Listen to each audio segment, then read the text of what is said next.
Hi, and welcome back to another episode of the History of Fan Anime. I'm your host, William Chow, and in today's episode, we're going to talk more about Japanese art books. And again, I'm going to bring out a collection of different art books out and show you what was available and some of the neat things that are available in those different art books. So before I begin, I'd like to remind everyone to go down below and click like and click subscribe. Don't ask for much, but that's one thing that you can do to really help support the channel. Anything like likes and comments and that kind of stuff add to the YouTube algorithm, and it helps get the video out there. So anything that you put down, that'll be just absolutely great. And if you'd like to support me financially, I do have the Super Thanks available, as well as the PayPal and Patreon links below. The Patreon also has the various resources available, such as the media trades and instructions and information there, as well as my new audiobook that's available is now also available to the Patreon members there. So go have to check that out. And for those people who are new to the channel, I've also compiled all the episodes of the History of Fan Anime, as well as It's Not Life as We Know It, all together into a big spreadsheet, and it basically outlines all the various different episodes, and I have them sorted out in topical order.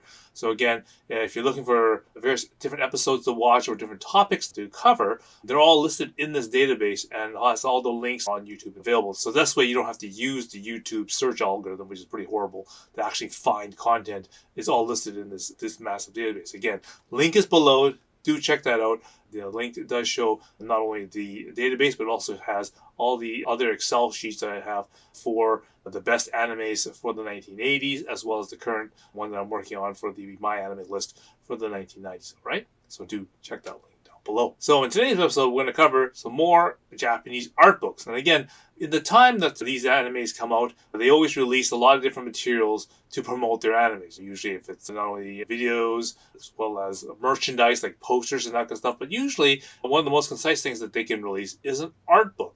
And so I'm going to go through very different sort of animes and different sort of art books and what they contain and some information. And again, if these things become very collectible, because the fact that they contain so much information that you not only did you not just figure that out from the anime, but of course it has a lot of things like interviews and production notes and that kind of stuff to give you a really in-depth view of some of those favorite shows that you liked, and give you that extra information that just really isn't available on the internet when you try to search for that kind of stuff. It's really a good insight into that kind of thing. Without further delay, let's begin. Agent Graphics, okay? Now this is a really cool book because it is basically an art book, film book for the show, but it's really neat because if you look at the picture that it has here, it has all the main characters, Aika in the middle there, and then basically if you follow the back of the book, it's the reverse image of the characters, okay? And the provocative pose and everything like that. Now, of course, this anime is really good because it is one of the key animes that sort of came out. So basically, the scenes from the different sort of things. And it covers trial 1 through 7. So all the 7 various episodes of Agent Aika, okay? Now, this is a really cool anime because it's one of these, I always like to call it this and Nachika. It has the highest panty shot per minute ratio versus any anime that's out there, okay? And so it's lots of detailed scene graphics for all this stuff. So I'm flipping through really quickly here because of its exact sort of content. It's not exactly hentai, but it's there. But it's definitely one of the fun animes that are out there for that. And if you're looking for a fan service anime, this is definitely one of the better ones for that. So again, Agent Aika.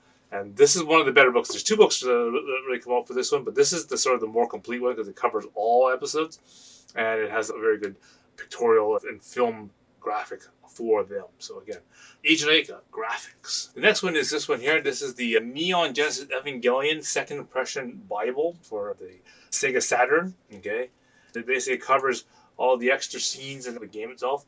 Okay, different sort of outcomes and that you can get. It basically goes through and tutorialize each different part of the movie and different parts of the actual show. Okay, so this is a nice sort of a good book that goes through actual progression of the show, the relationships. These are some of the goods.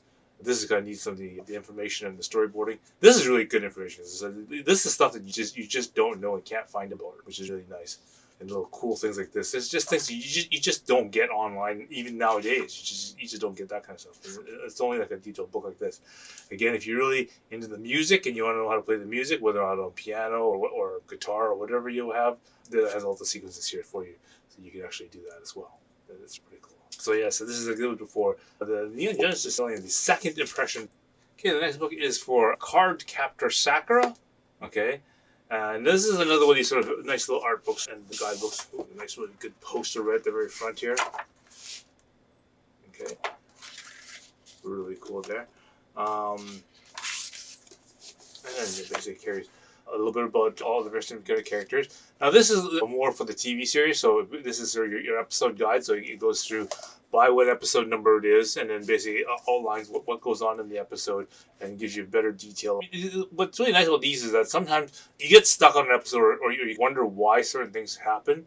And sometimes you get a book like this to be the authoritative reference to that particular episode. You get guys who watch it and say that they think that this is what's going on. Or you get a person who did the voice dubbing and they end up getting the rewritten version, right? So some guy interpreted it and rewrote their dialogue according to that, right? And that's not saying it's correct. There's definitely certain episodes in Sailor Moon, they really took some liberties in doing different stuff to it, right? And you don't know if that's the way it was intended to be. Something like this would really help to answer that question. This gives you an idea of the different covers of the laser discs, the videos, the CDs, CD singles.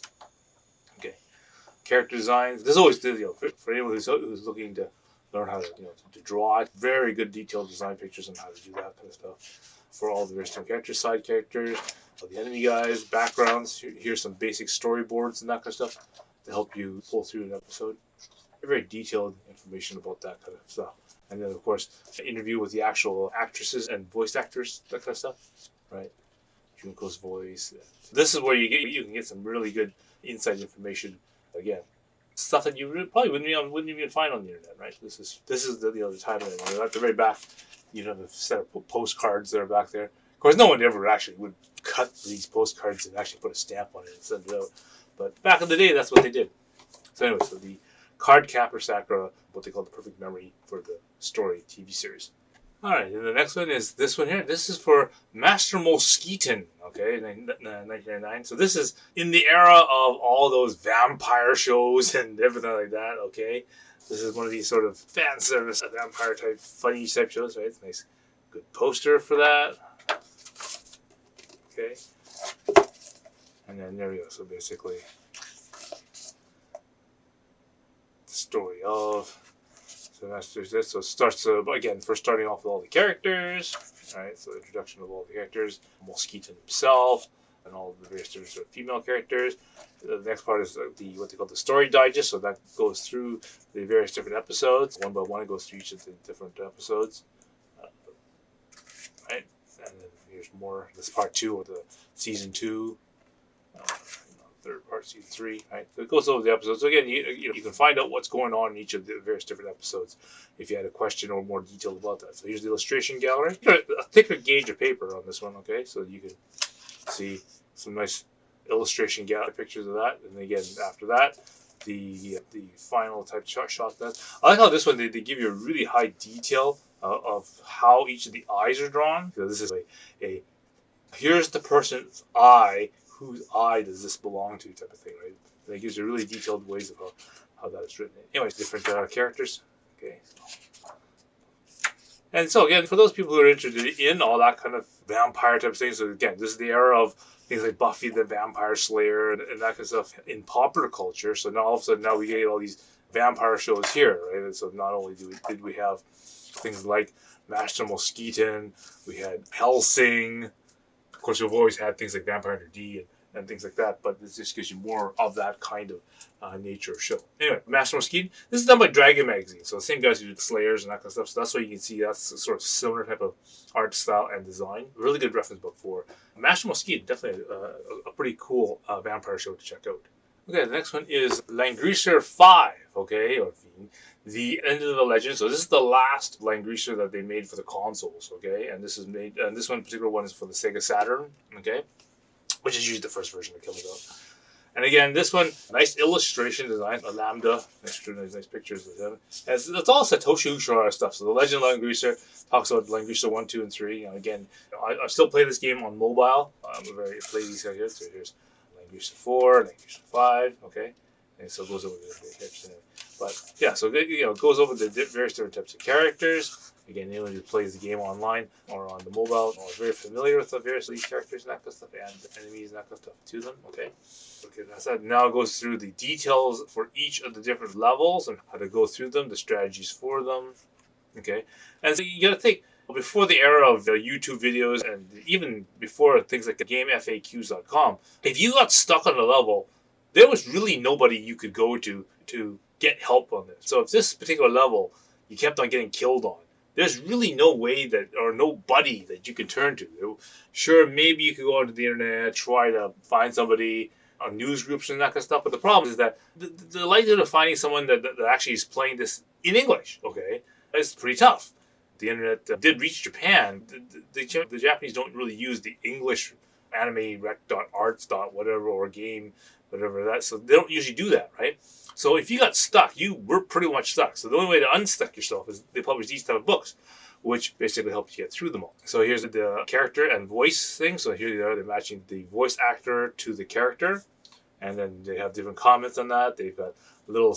They used to, as promotional stuff, they used to have signed merchandise and that kind of stuff. To hear that they've signed different sort of cool little merchandise, usually cards or parts of the storyboard and that kind of stuff. And they'd usually give those out as free prizes. You can see them cool things to get whenever you had the chance to do that. But yeah, this is a nice way to get into some of the character design. And then again, all the reference material. So the magic items, the weapons, and all that kind of stuff. So this is all the detailed information.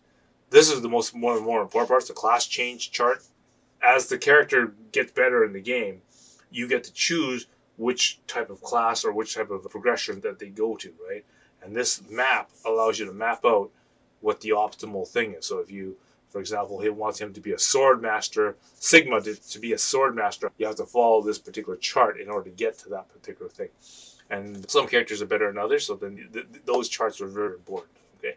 And all the data tables. So again, very good information, very absolutely necessary as a game FAQ resource material for this particular game. So if you get stuck or you need to know something more information about a particular thing, how a weapon behaves or whatever, then this would be the only way that you would know. And these guys would be just absolutely invaluable for the information that this brings. And this actually, as I said, considering this is not all that old, right? This is 1998 when this game came out, right? Sure, internet was out, but Windows 98, before Windows 2000, the internet wasn't very good to get this kind of information, this kind of pictures or anything like that. These books were still the most valuable thing that you could get, right? Great stuff. Satoshi Ushihara, definitely one of my favorite artists and definitely one of my most favorite games. Okay, the next one is this one here. This is one of the most valuable books that are out there. Okay, this is from a series called This Is Animation. Okay, and they make a lot of really good books, especially for Macross. And one of the biggest series that came out in the 90s is Macross Plus, because so many people, right, after the Macross movie and the success of Macross 2, really ushered the people to think, hey, we should make a really awesome, mind-blowing Macross. And so then they ended up putting out Macross Plus. And when it came out, it was a shocker. Oh my God. Everyone was clamoring over this show because the firefights and airplane combat, it's Top Gun level excitement and draw for that. And being under like a Macross thing, it was beautiful. Anyway, so again, just absolutely beautiful artwork that was in there. So again, the first part goes over the film story of the show. And then it goes over the different mechs. And again, this is one of those ones where they half combined like a little bit of CG with anime, but they didn't overdo it, right? And so that's what really made it really just the right sort of median. They just used the CG just for the background and make it look more realistic, but the animation was still primarily traditional at the very beginning, and it's just phenomenal, okay? And so that's why a lot of people just absolutely love this particular series. And you just see just the way that they did a lot of the art and that kind of stuff, just beautiful way to render it, especially at this particular time, right? Just that level of detail in the backgrounds and that kind of stuff like that, still with an animated front, or an animated cell in the front. It's just a really different way of doing it, really revolutionary in this particular sense. And that's why a lot of people really love this series. And again, the action is really quick and held a lot of interest. It's short thing. It's only 4 episodes for this kind of thing. You can get it in the movie form, but again, it's character designs, sort of things.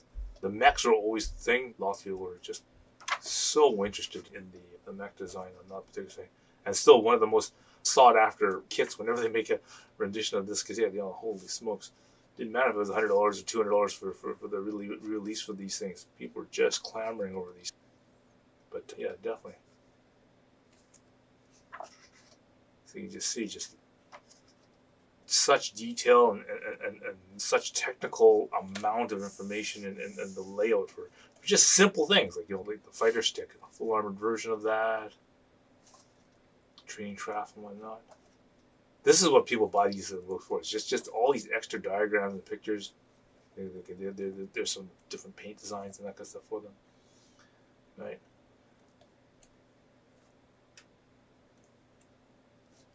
And this is what I said. We just poured over this book saying, "Oh, this is just absolutely freaking wonderful, and great how they did all this detail for these mechs and that kind of stuff."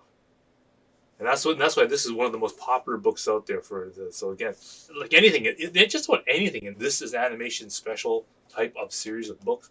They're very sought after. And again, Macross Plus, if you haven't seen it, I know you might have seen like the Macross movie. You might have seen things like Yukikaze, but yeah, definitely Macross Plus has got to be in that list of that kind of show that if you're interested. Definitely, that's something to check out. Macross Plus, this is animation special. Yeah, the next one is this one here.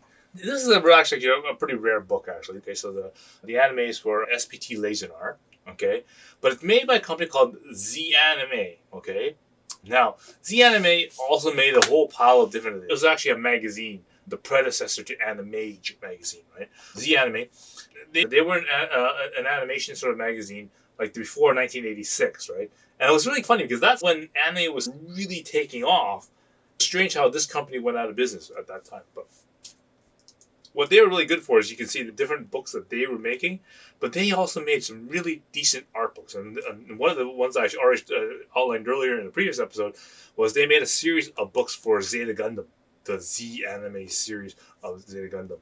And again, those are all now out of print because obviously the thing went out of business. Just as I said, at the height of when anime was just going on the rise. Dirty Pair was another one that was really big. But yeah, so this is one of the last books that they managed to put out, and it has nice posters of that. So this is kind of a really neat kind of thing. The Aegiana relationship thing at the beginning of the series, and then of course series 2, which is second season, which is really funny. So mixed there. But anyway, so basically the story digest. So it goes over the different things that's going on in the first bunch of episodes, right? With the first show the rendition of AG. And whatnot. And like I said, I really liked the series because I was really curious what the heck, and I never did understand the ending of this until really late in time.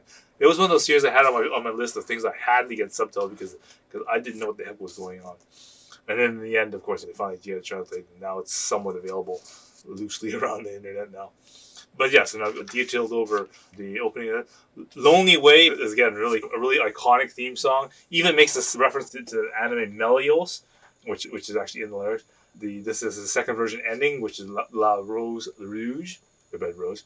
Nice, soft theme song. Again, I really like that one. I said in terms of the soft ones. If I had to say that and Dragon Art, I think that's probably another one that came out about this particular time. But yeah, so yeah, it goes over the story up to the end of the series.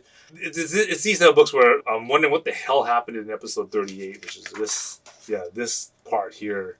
The whole what the heck happened in this funnel thing that they did right over here. Yeah, this weird thing here, and I got totally freaking messed up right at that point.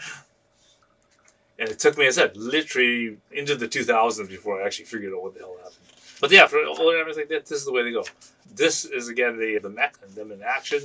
This is the breakdown of all the different characters. This is great when they break it down like this, so you can see how it transforms and how it functions. Different character designs and that kind of stuff. More information about each of the episodes and how it's listed. Okay, very detailed sort of pictures of how all the characters are drawn. And then same thing with the mechs. How all the mechs and that kind of stuff. Again, a lot of people at this particular time were a lot of the mechs are very Zeta Gundam type of thing, but a lot of people are commenting that it's in many ways much like a scope dog out of Vodoms or duogram or those type of things. But it was a nice mix. I like the sleek design of the Layzner units. Okay, so this is from Z Anime. Later time, this company transformed itself into the modern Animage magazine. And so the book for SPT Layzner. All right, so I hope you found that really interesting. And again, I'm going to get into more art books and that kind of stuff because when I bought these things, a lot of these times I bought virtually like any sort of art book or anime merchandise as I could because again at this time we didn't have the internet, so we didn't know whether more stuff was going to come out or what kind of stuff it is. We don't even know what actually is these books and that kind of stuff when they come out. We just see the ads for them, right? Maybe the front page or something, or even just a sort of a promo thing out of a magazine. We really don't actually know what the actual thing looks like until we actually order it and get it in. So again, this is a sort of a lot of things can be hit and miss, and these are some of the really good ones that I got. Again, it's a different time when we do these things, right? There'll be more to come in the future, all right? Until next time, I will see you